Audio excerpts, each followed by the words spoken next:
Welcome back. आज के दिन की बड़ी खबर, जस्टिस याया अफरीदी ने 30वें चीफ जस्टिस का हलफ उठा लिया है। आज सुप्रीम जुडिशल काउंसिल की भी तश्कील नौ कर दी गई और चीफ जस्टिस याया अफरीदी चेयरमैन, जबकि जस्टिस मंसूर अली शाह और जस्टिस मुनीब अख्तर इसके मेंबर्स हैं। और अब तक की इत्तलात के मुताबिक 28 अक्टूबर को फुल कोर्ट इजलास तलब कर लिया गया जराए के मुताबिक।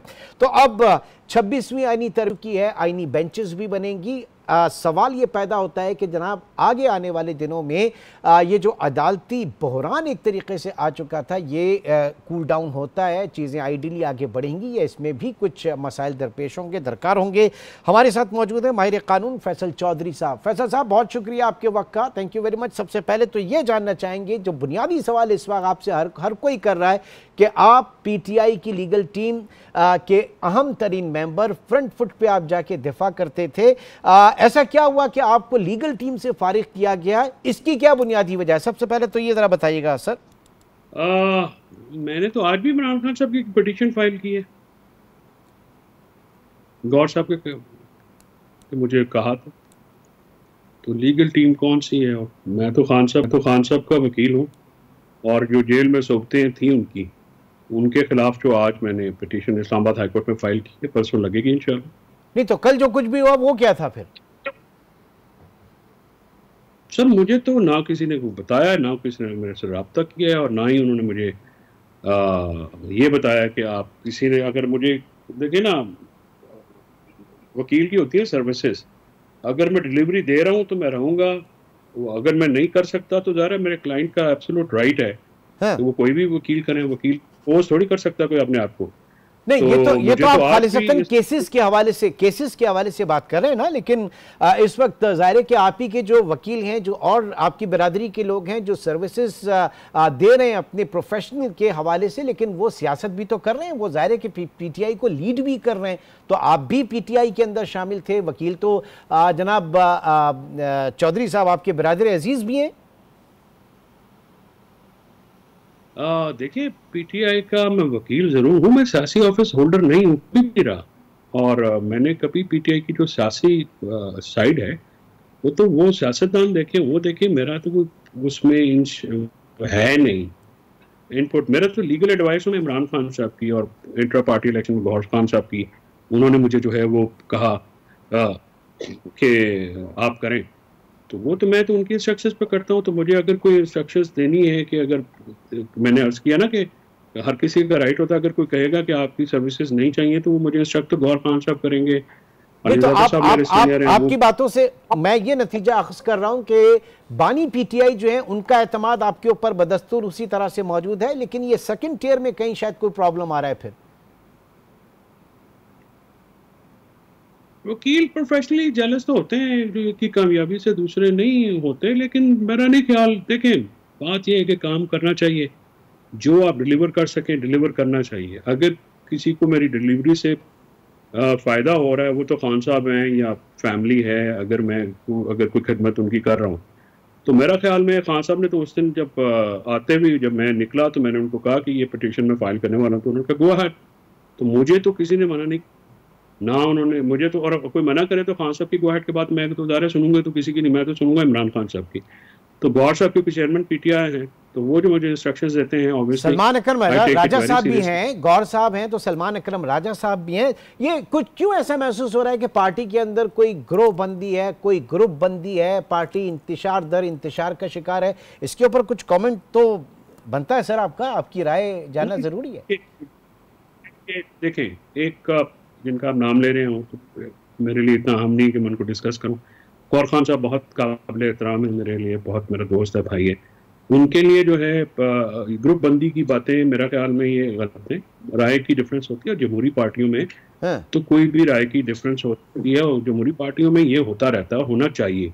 पार्टी जो है वो ज़ाहिर है कोई एक ऐसा लॉ इन्फोर्समेंट की एजेंसी थोड़ी होती है जिसमें एक चेन ऑफ कमांड चले और ये और वो, या कोई किसी फर्म का कोई हेड है, कोई मुंशी थोड़ी होते हैं सारे। Everybody has its own opinion.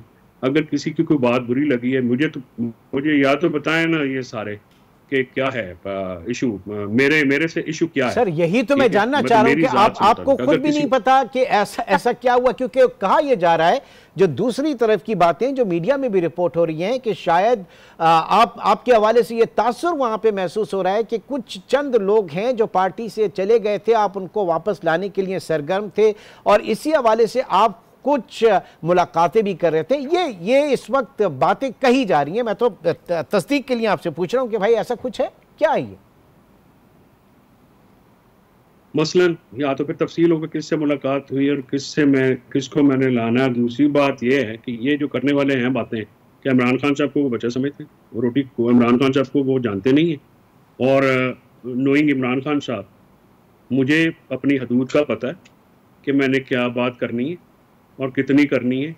और जहाँ तक बात यह है कि अगर कोई शख्सियात पार्टी में लानी है या नहीं लानी है, ये मेरा शोबा नहीं है। मुझे पॉलिटिकल ड्यूटीज नहीं दी गई हैं, मुझे ड्यूटीज दी गई हैं। लेकिन कल आपका एक स्टेटमेंट कोट हो रहा था टीवी के ऊपर भी और अखबारों में भी कि आपने ये कहा कि मैंने खान साहब को डी चौक पे जो एहतजाज की सूरत हाल थी उसके बारे में सीधा सीधा आगाह कर दिया था। तो या तो आप कह रहे हैं कि वो मिसकोट हुआ है या गलत है? नहीं, वो तो मैंने किया। देखिए, जो मैंने बाहर देखा मैंने अंदर बताया, जो अंदर देखा वो बाहर बताया। तो सर यही बताइए ना, जरा थोड़ा सा बता दीजिए कि बाहर आपने क्या देखा और अंदर जाके आपने क्या बताया, और अंदर आपने क्या सुना जो बाहर आके बताया, प्लीज। डी चौक में जो एहतजाज हो रहा था उसमें वर्कर्स थे। वर्कर्स जो हैं वो बिल्कुल ये जो वो कोई नहीं थे। अली अमीन साहब को लोग तनकीद का निशाना बनाते हैं, मैं समझता हूँ कि वो गलत कर रहे हैं।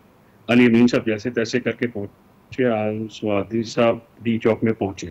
अब या तो वो तनकीद करे ना जो कि डी चौक में था, तो फिर तो समझ में बात आती है। वो कहें कि जी हम थे और ये चले गए, लेकिन वो साहिबान जो कि डी चौक, उनका राइट नहीं बनता। देखिए ना, कोई भी बात करनी है किसी के साथ, अली अमीन साहब के साथ तो मेरा राब्ता बड़े अर्थ से, मैं तो उनसे होती भी नहीं, बात भी नहीं हुई कभी मेरी उनसे।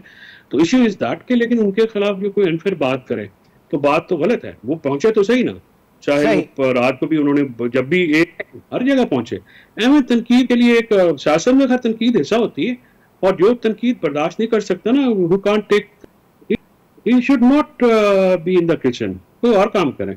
सियासत में तो यहाँ पे, और खास पीटीआई जैसी पार्टी जो जाहिर है उसमें बहुत ज्यादा मिडिल क्लास है और ये वो सारे लोग हैं, दे वोंट, वो तो तनकीद करेंगे और तनकीद से घबराना नहीं चाहिए। तनकीद तो होती है, पॉलिटिशियंस के ऊपर तो तनकीद होती है।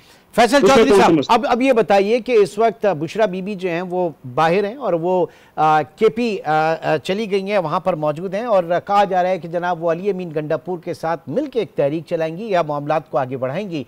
दूसरी जानिब जो खान साहब की हमशीराएं हैं वो भी इस वक्त आज़ाद हैं। तो आगे चल के आप क्या देख, पार्टी कौन लीड करेगा, किस तरह से करेगा, और क्या एक सेम पेज पे आपको नजर आ रही है या अलग अलग जो है वो लीडरशिप इसमें उभरती हुई नजर आ रही है पार्टी में? नहीं, देखिए बात यह है कि ये एक पॉलिटिकल कमेंट एनालिसिस आप कर सकते हैं। ज़ाहिर है मैं तो ऑब्वियसली इन चीजों का हिस्सा तो मैं यही, क्योंकि आप वकालत और साथ साथ सियासत को दोनों को आप देख रहे हैं, तो कुछ एक आप और साहिब राय हैं आप, तो आपकी राय जानना चाह रहा हूं। मेरा ख्याल ये है कि देखिए, चाहे बेगम साहब तो घरेलू खातून हैं और वो बिल्कुल ही, जब हम उनसे जेल के दौरान मिलते भी थे, बड़ी हौसला बाहिम्मत खातून है। एक जो बीवी होने का एक जो उनका एक सर बिल्कुल लास्ट में एक मिनट में और लेना चाहूंगा आपका फैसल साहब। इस वक्त अब जाहिर के मामलात, अदालती मामलात, बेंचेस के मामलात आपके सामने हैं। ये फरमाइएगा कि अब आगे आपको एक आइडियल अदलिया नजर आ रही है या फर्दर जो डिवीजन है वो मजीद आप उसमें नजर आएगी जो हम पीछे देखते हुए आए? डिवीजन तो आई थिंक याया अफरीदी साहब जो है ना, is capable, he is very nice person, वैसे बड़े जो आदमी है और बड़े स्वीट आदमी है, तो he is capable to bring all his जजेस ऑन वन पे। उनसे किसी की लड़ाई भी नहीं होगी, because he is another kind of person. अभी तक मैंने नहीं देखा वो किसी वकील के साथ बदतमीजी से बोले हों, या इवन वो तो केस डिसमिस भी करें तो बंदे को महसूस ही नहीं होता कि हुआ है। मेरा ख्याल में ये जो, लेकिन ये जो कंफ्यूजन है ना 26वीं आईनी तरमीम की, ये पाकिस्तान में जो पेंडिंग लिटिगेशन है इसमें भी इजाफे का बायस बनेगी, और इसमें बहुत सारा होमवर्क नहीं किया गया है, ये ओवरनाइट की गई है, और इस ओवरनाइट में जो है बहुत सारा नुकसान लिटिगेंट्स का होगा। मुझे लगता है कि आने वाले चंद महीनों में ना कॉन्स्टिट्यूशनल बेंचेस बन सकेंगे, ना उनकी फिक्सेशन या वो मामला जो है वो तय हो सकेंगे, और अगर किस किस्म का मामला जो है पार्लियामेंट से आया तो उसकी रेजिस्टेंस जो है वो आएगी। लेकिन मेरा पहले अगर ये कहा जाए कि जुडिशियल ओवर रीच था, तो अब पार्लियामेंट्री ओवर रीच इस हद तक हो गया है कि उन्होंने क्लॉग कर लिया है जाके सुप्रीम कोर्ट का सिस्टम, और वो जब तक पार्लियामेंट दोबारा अपने सफेयर में नहीं आएगी, इंतजामिया अपने सफेयर में नहीं जाएगी और जुडिशरी अपने सफेयर में नहीं जाएगी, यानी आप तो near future another constitutional amendment देख रहे हैं जिसके बाद इसको शायद रिव्यू किया जाए, या फिर जो आपका एनालिसिस है वो उस तरीके से। ठीक है जी, बहुत बहुत शुक्रिया, बहुत बहुत शुक्रिया। फैसल चौधरी साहब हमारे साथ मौजूद थे और उनके कमेंट इस वक्त हम अहम तरीन मामले पे जाने। नाज़रीन एक छोटा सा ब्रेक लेंगे और ब्रेक के बाद मौजूदा सूरत हाल में जमात इस्लामी कहाँ स्टैंड कर रही है, उनकी क्या स्टैंडिंग है, क्या पॉइंट ऑफ व्यू है, ये जानेंगे। लियाकत बलोच साहब हमारे साथ मौजूद होंगे। एक छोटे से ब्रेक के बाद दोबारा मिलेंगे।